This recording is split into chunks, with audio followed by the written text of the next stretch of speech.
So, ayan po mga kabayan, dahil umakyat na nga po si Tatay Romy galing doon sa ulingan ni Marwin. Nagtaka ako, uling ni Marwin pero si Tatay Romy ngayon nagpakahirap. Yes, tutulong pwede. Pero, kawawa ngayon si Tatay Romy. Dahil wala dito ang kaluluwa ni Marwin. Nung nakaraan, Tatay Romy. Ngayon, Tatay Romy. Nung nakaraang linggo, Tatay Romy. Diyan sa ulingan niya. Wala, masaya tayo na nagtutulungan sila dito mga kabayan. Pero mukhang inasa niya kay Tatay Romy, saan ba siya ngayon? Nakailangan din na Tatay Romy na may kasama. Kawawa din yung matanda. Kung hindi pala niya kayang gampanan yung ginawa niya, dapat hindi na lang ginawa niya. Total, may ayuda naman si Tatay Romy. Kahit hindi to kikilos mga kabayan. Kahit hindi to maghanap buhay. Magtanim man siya na magtanim dyan sa taniman niya. Ang importante, meron lang siyang pananim. Ang importante, meron lang siyang ma-harvest. Ang importante, meron siyang libangan. Ang importante, meron siyang makukuhang mga pagkain dyan. May garden siya. Okay na yun. Hindi na niya kailangan mag-uling. Hindi niya kailangan magtrabaho pa kung saan-saan. Kasi dati nga, wala naman tong ginawa eh. Ibig ko sabihin, hindi naman to nagtatrabaho sa ibang bayan, ibang barangay. Dito lang naman, nabuhay siya, walang ayuda. Basta may gabi lang, kamunting kayo, everything, mga pananim, nabuhay naman siya. 'Di ba? Ngayon pa kaya na may mga pananim siya, may garden siya diyan, may ayuda, may bahay, buhay na buhay. Hindi na niya kailangan magpakapagod. Yan ang ano ko, kasi alam ko naman na grabe na itong pagod, ilang taon ba, ilang dekada bang ginawa ni Tatay Romy. Yun sa kagustuhan ko na kahit papaano, itong matanda na siya, na makapahinga, makarelax, mapawi man lang yung pagod niya. Kaya ginawa ko to. Ibig sabihin, sa madaling salita, pagmamahal, malasakit natin sa mga kagaya ni Tatay Romy, na bigyan man lang natin at deserve niya mabigyan ng kunting ginhawa sa buhay. 'Di ba? Yun yung purpose natin. Yung itsura, minsan mainis ako pag ganito, pagdating ko na kasi siyempre, alam ko na, pag ganyan ang sinusuot niya, uniform niya yan sa trabaho niya. Iyan ang mga damit niya dati na nandiyan lagi sa Hindi, kumain ka na? Oh, hindi pa. Ayan, nagkape muna mga kabayan kasi nandoon siya sa ulingan. Ngayon, magsaing muna ako ng kanin at maghanda ng pagkain. Mami D, magsaing tayo. Maghanda ako ng ng lulutuin natin. Magsaing muna tayo para makakain kayo.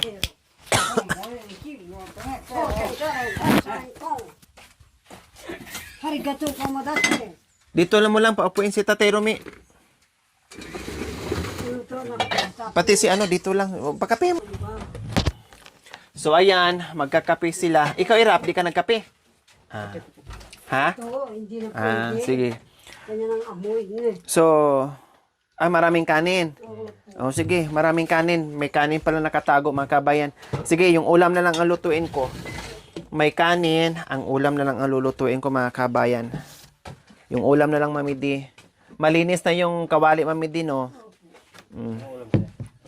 Yung muna, yung tusino at saka hotdog para madaling lutuin at makakain kaagad si Tatay Romy. Wala si Kuya Bintot.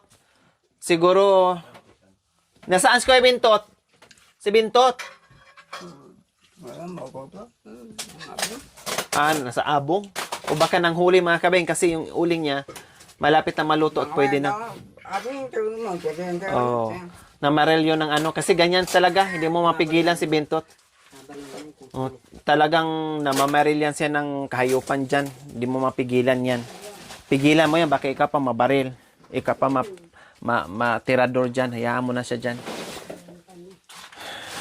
Kasi gustong-gusto naman din nilang kumain ng kukulok. So magluto lang ako ng mabilis lutuin mga kabayan para makakain kaagad si Tatay Romy.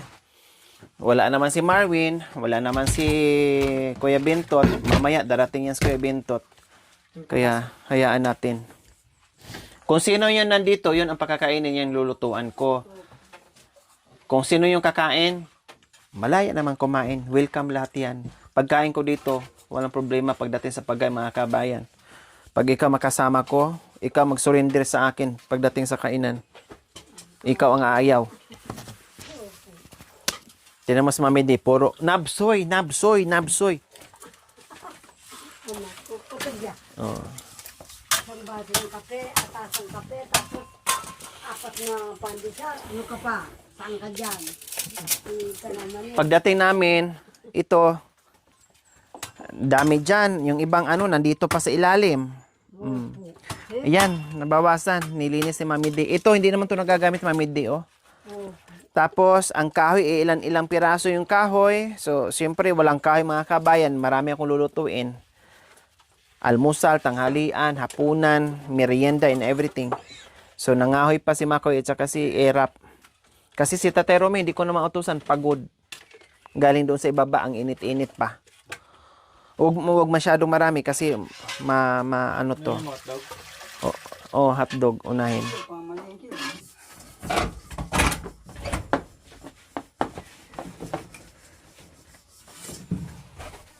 Uday.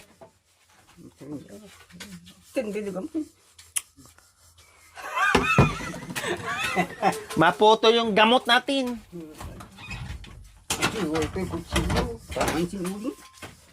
Nandoon yung kutsilyo daw sa ulingan. Ay, apo. Hindi baling may makita rin sa kanila eh. Nandito po kami aparte. Ito po, hindi mo nagpapagod. Bentot Mario.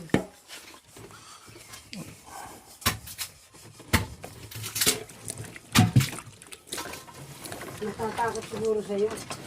Mami di, huwag mo nang isa-isa niyan kasi wala pang masyadong tubig. Saan ka? Sa loob lang. Sa loob lang kasi baka mamaya maubos yung tubig. So yung kutsilyo mga kabe, marami akong kutsilyo dala dito ha. Si Marvin, kinuha niya. Si Bentot, meron din. Mga sarado naman yung mga ano nila, kwarto. Si Tatero may meron din. Nandoon daw sa ibaba.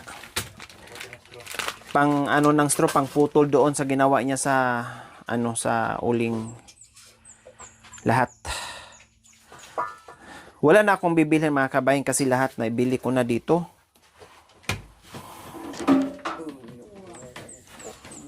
Nakatago lang, hindi ko na alam kung saan.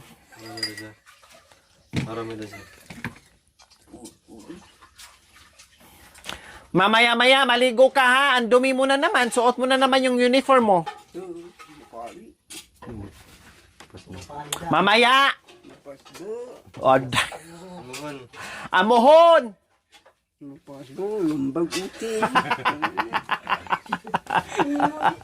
Hiningi yung ano ito, sombrero na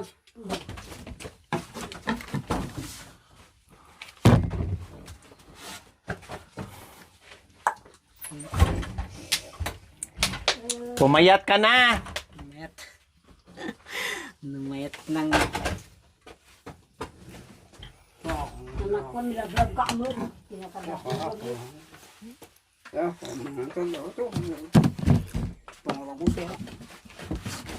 Lutuin mo yung hotdog para matuto ka. Pati si Erap mga kabayan hanggang ngayon. Pati si Erap mga kabayan, mula nung nasa akin to, tinuturuan ko sa mga bagay-bagay. Pati pagluto, hindi lang yung paglinis sa katawan, pati pagluto, tinuturuan ko. Kaya anak ko nga. Para matuto. Sige, dagdagan mo pa tinan mo, hindi nga marunong. Sige, dagdagan mo pa, sabay-sabay. Ayusin mo yung hotdog. Ihilira mo. Ganyan, di mo alam. Pati pag ano ng hotdog. Pero pagkain ng hotdog, alam mo. Tumawa ka pa. Ihilira mo. Ganyan. Tapos ganun-ganunin mo. Sige. Halu-haluin mo. Kay madulok na. Yung tinuturo ko sa'yo, tandaan mo. Para din sa'yo yan. Para pag hindi na kaya ni tatay mo na magluto, ikaw magluto, ikaw magpakain, sige, lahat. Durot-durot mo. Bakit dalawa lang ang dinurot-durot mo? Maraming hotdog nandiyan. Ayan, idurot mo yung iba lahat. Aday! Durot pa. Ito. Yan. Sige, durot. Para hindi madulok. Kailangan marunong din magluto. Hindi pwedeng kain lang ng kain tapos hindi marunong magluto. Okay. Wala ka naman katulong para magluto sa'yo kundi ikaw lang. Kundi kailangan. Ano yon? Hotdog. Hay apo. Bumidi. Tanong paano makan yung hotdog? Paano kumain ng hotdog? Makalan mga Ah. Ang arte talaga. Sige. Hotdog lang. Oh. Hotdog na filter na yun. Ang mantika, wag mong isama. Itik-tik mo. pakitang kambing. Yan. Turo. Tawag dito. Tandaan mo yung tinuturo ko ha. Tik-tik. Para hindi masandok yung...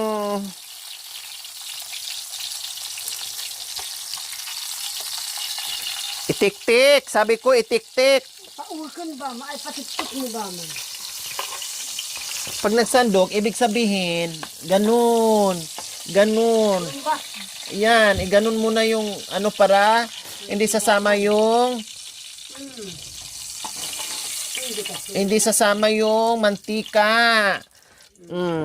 Sige ka sandok. Pag ano ka, sige sandok, maubusan ka ng mantika dyan, napunta na dyan sa Hotdog mo. hotdog. O, sige, para matuto ka.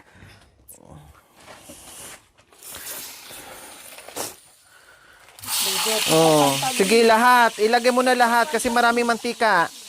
Oh, sige. Oh, dorot. Oh, dorot. Ibalik ang durot. Tingnan mo mga kabayan, akala mo bangos ang niluluto, takot na takot. Ibalik mo. Sige, durot. Sige, durot. Idurot mo.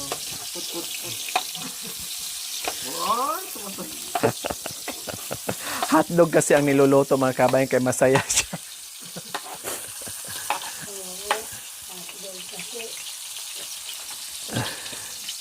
Sige. Idurot mo ah. Ay, buti pa yung puwet mo, dinurot-durot mo, pero yung niluluto mo, hindi mo dinurot-durot. Lahat idurot. Kurutin ko na talaga yung ukoy mo. Sige, durot pa. O, dito. Oo, sabi ko, wag isama yung mantika. O, hindi, may mantika. Ibalik mo. Tingnan mo yung ano mo, may mantika. Yan. Igilid mo. Ibalik. Ano. Sige, tanggalin mo na. Igilid mo yung ano para hindi masama yung mantika.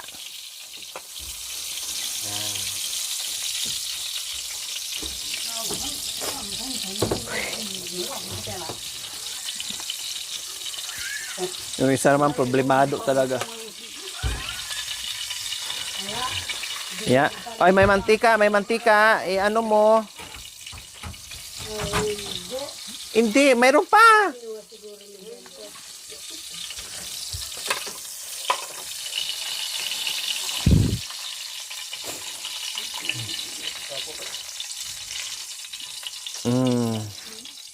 Ang tinay kopya. Ay! Ang tinay kopya mo. Diyos ko mga kabay, nakaganyan, oh. Pakaluan natin yung ano. Ay, apo. Oo nga. So, naluto na yung ating hotdog. O, pakitanggal mo yung ano, tanggalin mo na. Para lutuin na naman natin yung isa. Dito. Sabunan mo, ha? Lagi kong sinasabi kapag naghugas ng kamay, kailangan magsabon. Hindi pwedeng maghugas lang na walang sabon. Yan. Sige. Mamaya maligo ka dyan sa CR ha. May tubig dyan ha. Oh. Sige, irab-rab mo. Kuskusin mo yung kamay mo. Mga kuko. Yung mga nakasingit-singit na dumi dyan, kuskusin. Ay, kuskusin, tanggalin. Ay, Ginoo. Ay, Diyos ko, apo. Kaya taghugas ng kamay. Nakadurot-durot ang puwet. Oh, day. Ay, malantod ka talaga, day. Ay, apo. Yan. Yung kaartihan mo, kailangan marunong ka ha. Marunong ka mag-arte sa katawan mo. Marunong ka magluto ng pagkain. O, tinan mo naman, oh. Paano maghugas ng babae? Paano? Ay, makan yan pala. Ay, makan yan. Makan yan. Makan yan. Makan yan pala. Ang pagligo,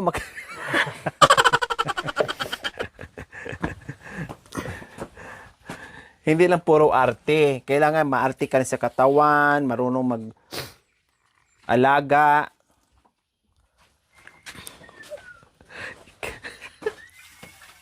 Nagawa mo dyan. Na. Ito. Ako na mag-ano. Paapuyin mo na lang, Day. Paapuyin mo, Day. Paapuyin mo, Day. Lagyan mo ng kayo. Ihip ka ng ihip, walang kayo. Ay, sabi mo, ang dami mo ng ahawa, ang dami mo ng boyfriend, tapos hindi ka naman pala marunong magluto. Iwanan ka ng mga boyfriend mo pag hindi ka marunong magluto. Aday. Ay, Diyos ko mga kabayan. Sa sayaw, walang problema. Kahit hindi mo utusan, pag gustong sumayaw, sayaw talaga.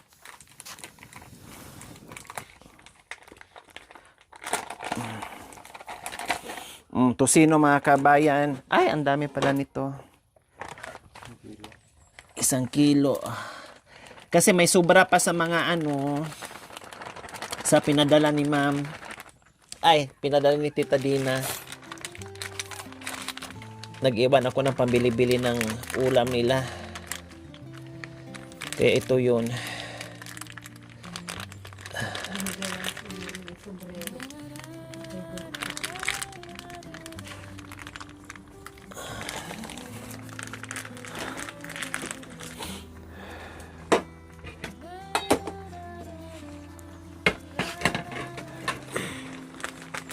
Yan, apuyan mo ha.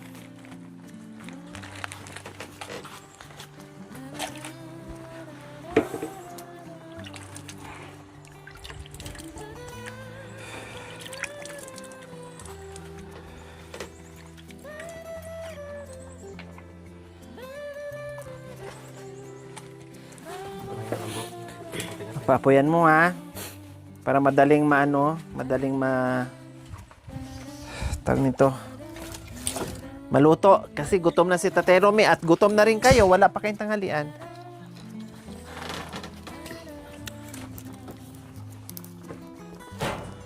Psst.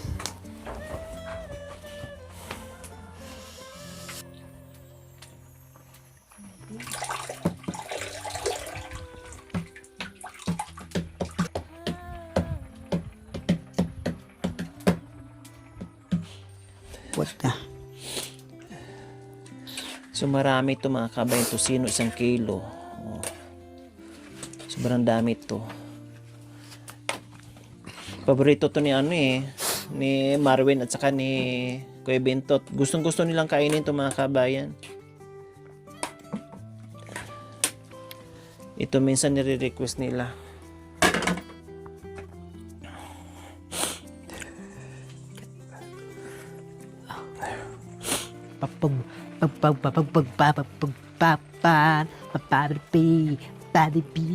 Sa akin giling. Ano ba ang mangyari? Pagod ng magkaibigan. Wala sa akin may gabi. Walang kasanamang baan ng bugol na kaibigan. Pagkasa ako si Ersa. Bakit nang magkaibigan ng kalugulan bunga pera? Pagkas ng bagan. At bakit nagbumundor tayo ng mundo? To the moon! To the moon! Road trip! Brum brum! Sultret, bum bum, sultret, bum bum, kacit kacit.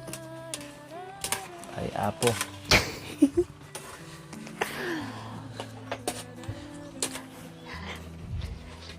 Ha?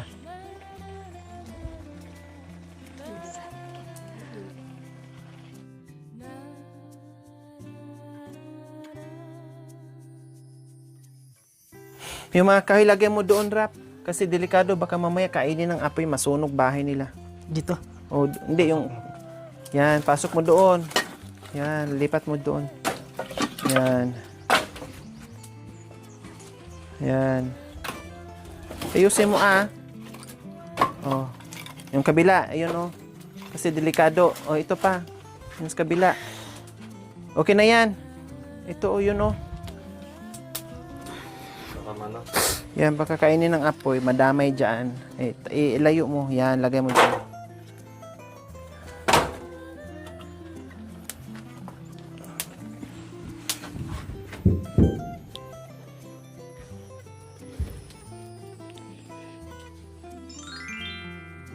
Thank you for watching. Don't forget to like, share, and subscribe.